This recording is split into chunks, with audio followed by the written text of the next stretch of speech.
Welcome back to Pop Flashback. I'm your host, Rick Smalls, and the Oscars always get my heart racing. Our resident rocket scientist, Tina Boucher, she's off chasing her dream of building a rocket to Mars. Thinks she can beat Elon Musk to the punchline. But I'm here to take you back in time to the very first Academy Awards way back in 1929. Now picture this. No red carpet, no paparazzi flashes, just a cozy dinner party at the Hollywood Roosevelt Hotel with only 270 guests. That's right, the first Oscars were about as intimate as a family reunion. And get this, a ticket to this exclusive event only set you back $5. You could practically bring the whole family for the price of a movie ticket today. But here's where it gets really fascinating. The winners were announced 3 months before the actual ceremony. Imagine knowing who took home Best Picture while you were still figuring out your outfit for the night. Talk about taking the suspense out of the equation. The ceremony itself was a whirlwind, clocking in at a mere 15 minutes. I mean, I've spent longer choosing between popcorn flavors at the movies. Maybe they were just eager to get to the after party. So, who are the big winners of this historic night? Well, the top prize, Outstanding Picture, went to Wings, a silent film epic about World War I fighter pilots.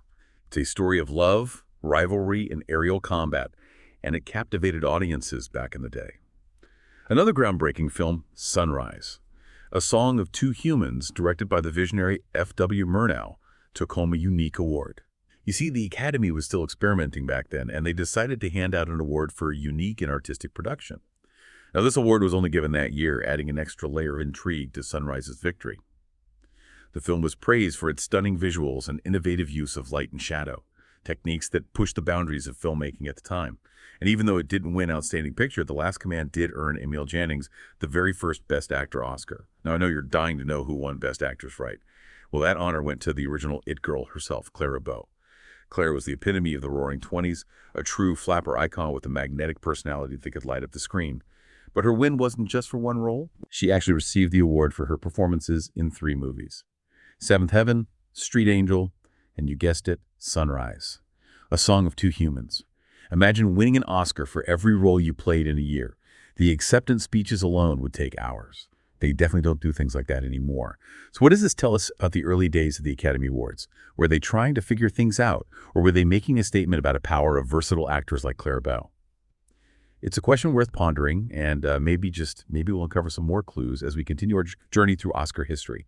But before we delve deeper, let's take a quick pause. When we come back, we'll be exploring the world of silent film, the transition to talkies, and the fascinating life of the one and only Clara Bow. Stay tuned. Hangry. Totally, and we're looking at their online shop today, and it's pretty wild. Got like everything you could think of, from t-shirts and sweatshirts to candles and stickers, and they've got all this stuff with this really fun food-themed kind of spin on it. Yeah. It's interesting how they've taken what's a pretty negative emotion and spun it to be something good. Yeah, like something relatable and fun. Welcome back to Pop Flashback. Before the break, we were talking about Clara Bow, the first Best Actress winner. And let me tell you, her story is as captivating as any Hollywood film. Clara's journey wasn't paved with red carpets and champagne. She came from humble beginnings, growing up in poverty in Brooklyn, New York. Her family struggled to make ends meet, constantly moving from one cramped apartment to another. Clara even had to drop out of high school to help support her family. But even amidst these hardships, Clara had this unwavering dream of becoming a movie star. She possessed an undeniable spark, a raw energy that drew people in. At just 16 years old, Clara took a leap of faith and entered a magazine contest called Fame and Fortune. And guess what? She won. That victory opened the doors to Hollywood, and she quickly rose to fame, becoming the face of the flapper generation. Her performances in films like It, Wings, and Dancing Mothers captivated audiences.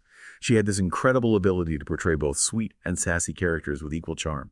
Off-screen, she was just as bold and independent, a true symbol of the Roaring Twenties, a time of social and cultural change. But as we all know, fame has its dark side. The tabloids were relentless, hounding Clara, spreading rumors and trying to exploit her vulnerabilities. And it wasn't just the tabloids.